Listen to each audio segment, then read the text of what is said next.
Hello YouTube outboarders, my friendly outboard friends.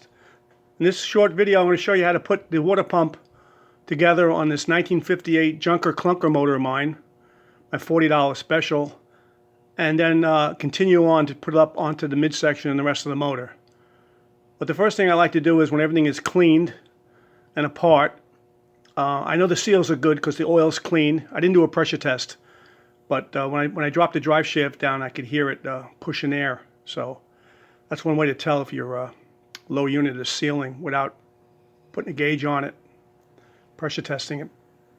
So the first thing I'll do is I'll get the drive shaft, and a lot of times I'll wire wheel it, especially in the area where the pin is. Sometimes it gets all dirty in there. You want to check for any deep grooves too. This one's not too bad. Like I said, but it doesn't leak water. The oil is perfectly clean. So I coat the bottom third of the drive shaft with gear oil. Then I'll drop it into the motor. I got my little wooden low unit fixture here in the vise. If you don't have something like this, you could just put it on the tip of the skeg, and tighten up the vise, but don't tighten it too tight. So I drop the drive shaft, it's all the way down, and I end up changing the wear plate because the original wear plate was pretty grooved. You could see it after I cleaned it up, polished it. It's very deep. I mean, it probably still would work, but who knows? Just change it. I got a stack of them on my shelf over there. This is another used one. It's much better shape. It's a little grooved in the center, but it's serviceable, so I'm going to use this one. Some people will seal this plate to the casting. I don't. If the casting's in good shape, I just put it together. And I didn't take the O-ring out, so I left the O-ring in the top, so I'm going to put everything in through the bottom. First thing you do is put the housing in, the impeller. Now you're going to go in a clockwise rotation, so if you're using a used impeller, make sure the blades are going clockwise. You don't want to put it in like this. It'll go against the natural deflection of the blades from previous use. So put that on, and I put the plate on. Now I'll drop the lower unit, the drive shaft. Now I'm going to try not to say too many times. Drop it down, all the way down, and then I'll drop the plate. It goes next. Now the plate itself has a notch in the back so the shift disconnect rod can clear. So you want to make sure that's lined up, and the 3 holes are in the ballpark for your screws. Now next you put the little pin in. There's a little pin right here, drive pin. Actually I should have put it in before I dropped it. You just put that pin in like that. Drop the impeller. There's a little notch on the impeller, it just drops in. Mind you, the blades are going clockwise because this is a used impeller. When they're new, it doesn't matter because they're straight.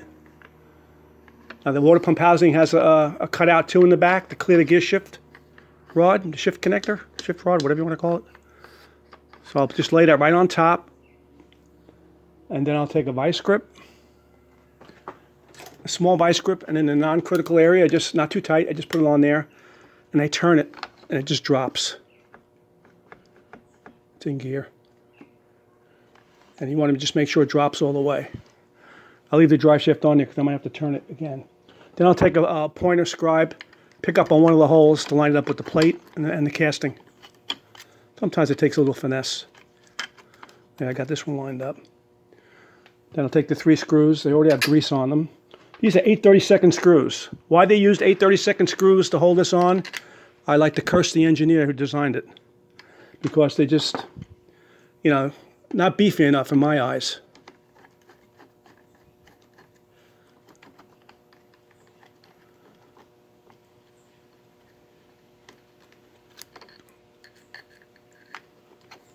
Try lining that back one up first. Like I said, sometimes they'll go very easy, and other times you got to play with it a while. That one's lined up, so I just bring this down a little bit. Not too tight yet. And then I'll take the scribe out and do that one.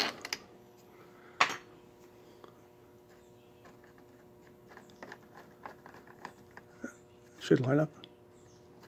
If it doesn't line up, then you have to do it again.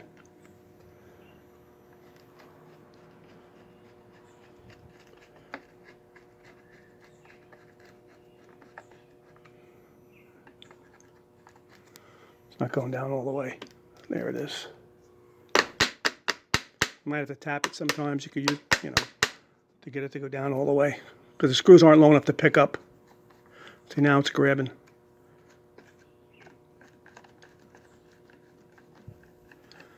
Again, I just take the screws down kind of evenly until I know I'm all the way down.